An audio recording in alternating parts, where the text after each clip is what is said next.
Hello there, I'm Alice, a 32-year-old woman. Right now, I'm 9 months pregnant.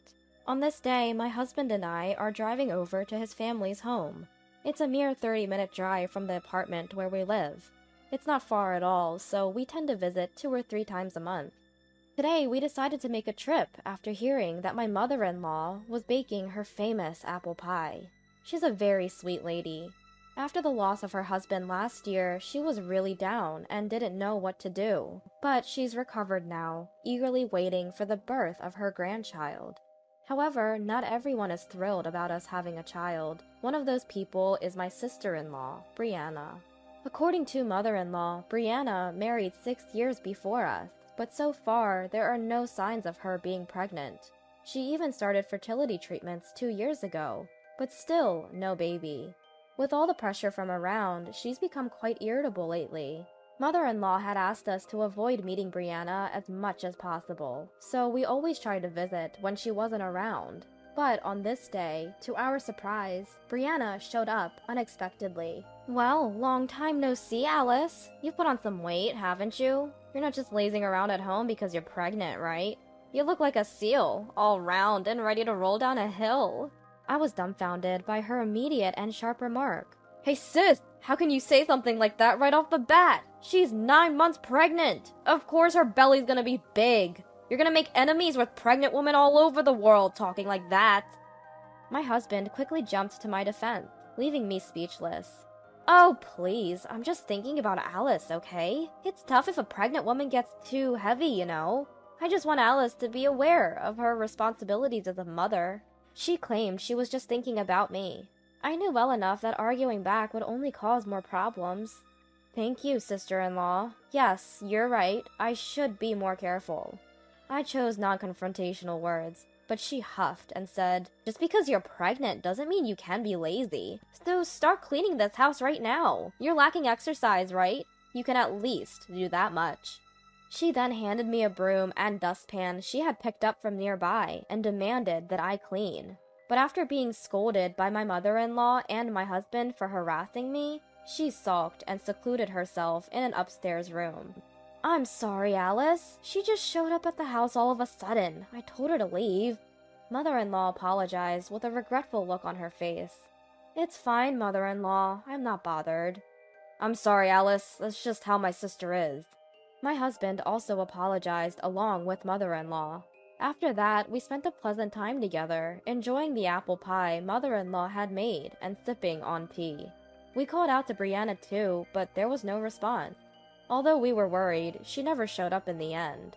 However, I had no idea that a shocking incident would occur just a few days later. It happened when I went to my in-laws' house alone because I needed to speak with mother-in-law. As I wondered why the front door was unlocked, I discovered Brianna in the living room. Sister-in-law, what brings you here? I heard from mother-in-law that you had to work today. I wasn't in the mood, so I took the day off. And I was surprised to see you here. You disrupted my cleaning last time. Now please, get back to work. With that, she thrust the broom and dustpan back at me. I decided to clean as much as I could to avoid any trouble, but that day I was feeling discomfort from early morning, and during the cleaning, I began to feel pain in my stomach. Just as I thought of taking a short break, my sister-in-law kicked my stomach, which resulted in my water breaking. The pain escalated and I fell down on the spot. It hurts! Somebody, please help! I took out my mobile phone from my pocket and quickly dialed mother-in-law. The baby is in trouble. I managed to utter these words before losing consciousness. When I woke up, I found myself in a hospital bed with an IV in my arm, and my body was wrapped in an electric blanket. Where am I? Wait, what about my baby? I tried to sit up, but the pain in my abdomen stopped me. Not only that, my stomach, which was supposed to be large, had shrunk, and I was shocked. I pressed the nurse call button, and when the nurse came, I asked what had happened. Apparently, my water had broken, and I had to give birth via emergency cesarean. The baby was small and therefore in an incubator, but was said to be in good health. Mother-in-law and my husband, who had rushed in, were also informed by the doctor. Their faces were red with anger. I decided to visit the baby once I felt better, and tried to sleep as much as possible to recover quickly. However, the next day, an unbelievable person showed up in my room. It was my sister-in-law who had kicked me and her husband. They walked into the room without even knocking. I frowned at their impudence. And when the two absurd people suggested, "We'll pay you. Let's settle this," I felt a chill. When I didn't agree, they lashed out at me with every offensive word they could think of towards my tired face from the cesarean operation. Thinking that my daughter had to go through such a thing because of these people, something inside me snapped. "A settlement? Are you kidding me? Don't make me laugh. I'll ruin your life." The two of them were enraged by my words and continued to shout at me. What are you saying? We're offering a solution with money here. Aren't you thankful?" "Alice, didn't your parents teach you to obey your elders? We're telling you to settle. Just agree, quietly." My brother-in-law also joined in, and as we were arguing, forgetting it was a hospital room, the door suddenly swung open, loudly. "I've heard everything. I'm sorry, but I have absolutely no intention of settling." My husband has a good build and is tall, so his deep voice was imposing. They didn't seem to expect my husband to show up, and the two who were talking so confidently until now were completely taken aback. "Ah, long time no see, Finn. It's a coincidence to meet you here." My brother-in-law said this, but his face seemed tense. "It truly is a coincidence. I didn't expect to meet you here, and I never imagined I'd hear such words from you two. I would appreciate an explanation." We were all in the room when they said it, so there's no room for any excuses. "Hey, don't be so angry, Finn. It's not like we had ill intentions. We just feel bad for what we did to Alice. That's why we're offering money, hoping to settle this out of court." My sister-in-law explained with a trembling voice, but my husband's fury didn't subside. "The one who decides whether this will be a settlement or not is Alice, not you. Besides, do you think this is a situation that can be solved with money? Alice had an emergency C-section. The baby's in an incubator. You endangered both their lives. Do you even understand that?" My husband exploded, letting his emotions get the best of him. As for me, I also couldn't forgive them just because they were throwing money at us. I agree with my husband. No amount of money can make this right. You will face the consequences of your actions. It seemed like my sister-in-law assumed that throwing money at us would make us forgive them, but this situation was not that simple. Thankfully, both my daughter and I, although she was in an incubator, were fine. But had there been any mistake, we might not be here now, and it seemed like my sister-in-law was entirely oblivious to this. I suspected my brother-in-law felt the same way. Thinking about this, I realized I couldn't forgive them or consider a settlement lightly. At my words, my sister-in-law flared up and raised her voice. "What do you mean? This is all because of her! She knew I couldn't get pregnant, and yet she kept rubbing her belly in front of me. Was that a jab at me? I was furious. That's why I did what I did, to make sure she never does anything like that again." Now I knew why she had kicked me, but there was something that didn't make sense. I hadn't met her often since I got pregnant, and every time she saw me, she would go into her room and not come out. So how did she see me rubbing my belly? That part was a mystery to me. But no matter what she said now, it wouldn't erase what she had done. Neither my husband nor I had any intention of forgiving her. "I understand that you're struggling, but that doesn't justify doing something like this to Alice. No matter the reason, endangering a life is never acceptable." My husband explained the obvious to them, but they were each looking elsewhere, not even trying to listen to us. It seemed like they wanted to get over with this as soon as possible. Seeing the two of them not showing any remorse, I felt my condition worsen. "Are we done here? I just had surgery and I'm not feeling well. If you continue to cause a ruckus in this room, I'll call the police." Arguing here wasn't going to resolve anything, and talking to the two of them was too hard for me, as I was still recovering. After my husband kicked them out, I sighed heavily.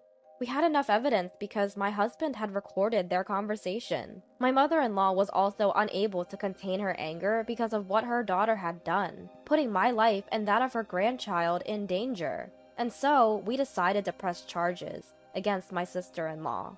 We filed a complaint with the police. My sister-in-law was taken to the police station. Afterwards, through a lawyer, we started negotiations.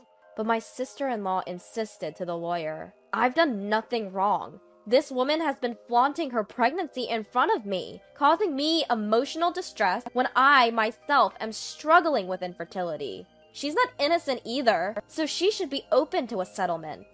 At first, she had been eager to pay any amount of money, but then she began to claim her innocence. She insisted we should just pretend none of this happened, because we were both at fault. When she first saw my husband in the hospital, she was visibly intimidated. But now, determined to avoid paying, she put up a stubborn fight throughout the process. However, she had no idea our conversation in the hospital room had been recorded. As soon as the evidence was presented, both their faces turned ashen. "Even with such clear evidence, you still claim you're innocent? I'm afraid that won't fly." After enduring so much insult and our refusal to agree to a settlement, my sister-in-law, in anger, flung the coffee that was before her at us. Thankfully, the coffee was cold, so we didn't get burned. Furthermore, their outrageous behavior and language in the office resulted in additional charges, forcing them to increase the compensation amount. Trying to calm his infuriated wife, my brother-in-law left the office. With the assault charges against me and the current incident, the amount we demanded from my sister-in-law had become substantial. When we told my mother-in-law about what had happened, she looked deeply remorseful, saying, "I'm so sorry for what my daughter has done. There's no need for you to agree to a settlement. I'll make sure she faces the consequences." She apologized tearfully. I couldn't help but think, how could a grown-up cause so much distress to their own parents? Somehow, I felt incredibly sorry for my mother-in-law. In the end, my sister-in-law was asked to pay a hefty compensation. Shocked by the amount, she called me repeatedly, insisting that we should reduce the amount because we were both at fault. I could not comprehend how she could make such an argument after all she had done. "No matter how many times you call, the answer remains the same. We have no intention to reduce the amount, nor to agree to a settlement. Honestly, your calls are becoming a nuisance. Please stop." Because she was so persistent, I ended up snapping at her. This caused her to lose her temper, and, unbelievably, she barged into my apartment. "Hey, you're there, right? I know you're in there! Get out here, now! Coward!" I was resting on the sofa due to the pain from my surgery when she started pounding on the door and shouting these incomprehensible insults. "Hey, what on earth are you doing? Is everything okay with you? Your shouting is disturbing everyone else. Please stop." I yelled back at her while she continued to bang on the door. There were elderly people and families with babies in the apartment. Despite it being past 8 p.m., she was causing such a ruckus. I wondered if she ever considered that people might be sleeping. Of course, my husband was still at work and hadn't returned home. Since I got discharged from the hospital, I've been visiting my daughter every day. Feeling unwell and dealing with her unannounced visit and the commotion, I was at my wit's end. "No matter how many times you come here, my mind won't change. Please don't come here anymore," I said, fighting back despite feeling unwell and pale. But my sister-in-law was desperate for a settlement, and my concerns seemed to be irrelevant to her. "I didn't do this because I wanted to, you know. It's because of your intrusions that things have come to this. It's presumptuous of you to get pregnant before me. Shouldn't you have been more considerate and waited to get pregnant after us?" It seemed like she saw pregnancy as some sort of competition. I don't think pregnancy is a competition, or that it's more honorable to get pregnant first. But for my sister-in-law, who has struggled with infertility for many years, it seemed like she viewed pregnancy in that way. Everyone has different values, but that's no excuse to hurt others.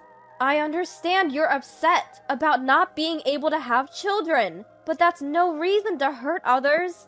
So I cannot forgive you. You put my daughter in danger, and for that, you will be held responsible." Above everything else, the fact that she had hurt my daughter was unforgivable. Just then, the sound of sirens could be heard from outside. It seems that someone in the apartment had reported the disturbance. Well, I suppose if you're banging on someone's door and yelling at this hour, it's inevitable that the police would be called. "What do you mean the police are here? Open the door! for? You have to hide me! Despite my sister-in-law's pleas for me to hide her, I had no intention of doing so. The police arrived at the apartment and began questioning her. I also explained the situation from my perspective. Just at that moment, my husband came back to the apartment, and I filled him in on what had happened. Considering what had happened before, my husband told the police everything, and they took my sister-in-law away in their car. That night, my brother-in-law called to tell me that he was divorcing my sister-in-law and asked me not to involve him in this issue, a rather self-serving request. Apparently, one of my husband's colleagues had been at the hospital where I was admitted, and he overheard my brother-in-law's conversation. When he got to work, the gossip spread among the female employees, and my brother-in-law was looked down upon. The situation worsened, and somehow the story reached the HR department. My brother-in-law, realizing he couldn't talk his way out of it, confessed everything. He was then told that someone like him couldn't stay in the company and was going to be transferred to a regional office. So he doesn't want to get involved in any more problems. I can't deal with her issues anymore. If any more problems arise, I'll be fired. So please leave me out of it. With that, he hung up, and I haven't heard from him since. Afterward, we received a substantial compensation from my sister-in-law, and to ensure she would never come near us again, we changed our phone numbers and moved away. Even if she ran out of money and needed help, she wouldn't know where to find us.